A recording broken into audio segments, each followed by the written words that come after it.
से परवाना लेंगे, नाम लेंगे। और राजा रंग सकल फिर आवे, राजा भी और गरीब भी सारे आवेंगे इस यथार्थता को समझकर, और छोड़ें कुल अभिमान, और 5500 बीते, तब चल है पंथ निशान। ओए होए होए।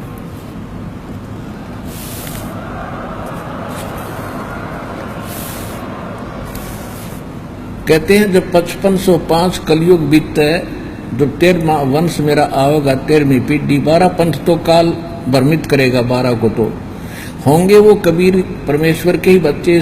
प्रधान में जहां से होता है भाग्य, फिर आगे चल के नकली हो जाते हैं। तो ऐसे वो 12 पंथ काल के फेंट में चढ़ गए, और 13वीं पीढ़ी जो मेरी आवेगी वो काल, वो ज्ञान की राजधानी होगी, यानी सर्वश्रेष्ठ ज्ञान होगा। और 5505 जब कलयुग बीत जाएगा, जब चलेगा, तब चल है पंथ निशान, मेरा वास्तविक यथार्थ मेरा पंथ 5505 कलयुग बीतने के बाद स्टार्ट होगा। 5500 बीतते चल है पंथ निशान, और घर घर सत शब्द जो फैले, ओए होए, घर घर सत शब्द सतनाम, घर घर सत शब्द जो फैले, सतयुग बरते आन। सतयुग जैसा व्यवहार हो जाएगा, सतयुग बरते आन। और साहेब कबीर आए निज घर सो, और फगुआ दीनो नाम, निर्गुण भक्ति रूप कल युग में, और वेद मर्म नहीं जान। स्पष्ट कर दिया है, देखिएगा कि घर घर सब सत शब्द जो फैले, सतयुग बरते आन। और कौन होगा जो 13वां पंथ चलाएगा? साहेब कबीर आए निज घर से, फगुआ दीनो नाम, ऐसा नाम दे दिया जिससे बसंत जैसा सुख होगा।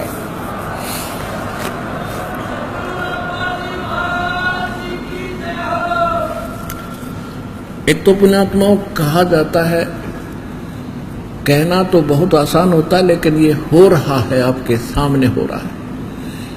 और कितना प्रचार बंदी छोड़ के बच्चे, जिसको ये ज्ञान समझ में आ जाता है, वो अपना मूल उद्देश्य समझ लेता है इस जीवन का, कि अपने बहन भाइयों तक ये ज्ञान पहुंचाऊं। दास को मालूम है कितना हमने इसमें संकट झेलना पड़ रहा है। जहां भी हमारे बच्चे अपने भाई बहनों के उनके परमार्थ के लिए जाते हैं, काल से प्रेरित परमात्मा ही के बच्चे हमारे ही भाई बहनों को पीटते हैं, मारते हैं, बुरा भला कहते हैं, और ये फिर भी संघर्ष कर रहे हैं कि उनको मालूम है कि उनको अभी ज्ञान नहीं है, फिर वो भी हमारी तरह लग जाएंगे, प्रचार के लिए करेंगे। तो अब कितना संघर्ष करना पड़ रहा है। और परमात्मा कहते हैं घर घर ज्ञान फैलेगा।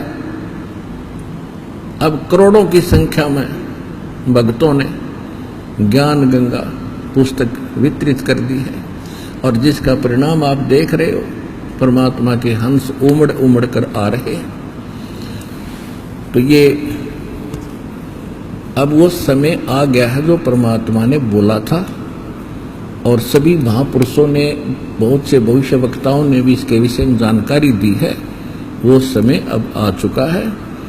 आपका कर्तव्य है, प्रत्येक भाई बहन जिसके ज्ञान समझ में आया है, पर तो अपने साथ में, अपने कुटुंब में, रिश्तेदारी में, कोई मित्र प्यारे में अवश्य ये चर्चा चलावे और ये ज्ञान समझाए।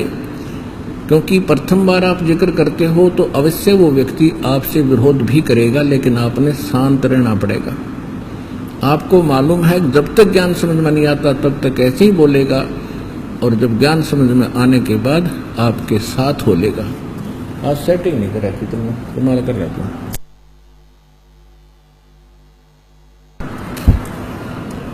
अब क्योंकि ये उत्सव परमात्मा के प्रगट दिवस के उपलक्ष्य में मनाया जा रहा है, कबीर भगवान के विषय में, तो जितने अन्य नकली कबीरपंथी हैं वो भी आज अपने आप को दावा करते हैं कि हम सत्य ज्ञान रखते हैं, सच्चा नाम रखते हैं। तो जब तक दोनों का आमने सामने नहीं होगा, नकली और duplicate, duplicate originally, duplicate and original जब तक आमने सामने ना होंगे, तब तक जन साधारण निर्णय नहीं कर सकता कि कौन सत्य है कौन झूठ है। तो इसके लिए परमेश्वर ने एक रजा बख्शी है। एक आध्यात्मिक ज्ञान चर्चा सन 2012 के अंदर लगातार कंटिन्यूस चली है। साधना टीवी वालों ने हमारे विचार लिए, अन्य दूसरे संतों के, महंतों के विचार लिए और दोनों को एक तुलनात्मक तरीके से साथ साथ चला दिया। और जिसको समझकर आप सभी पुण्यात्माएं जागृत हुई और सत्य को जाना और सतलोक आश्रम बरवाला जिला हिसार में आके कल्याण करवाया।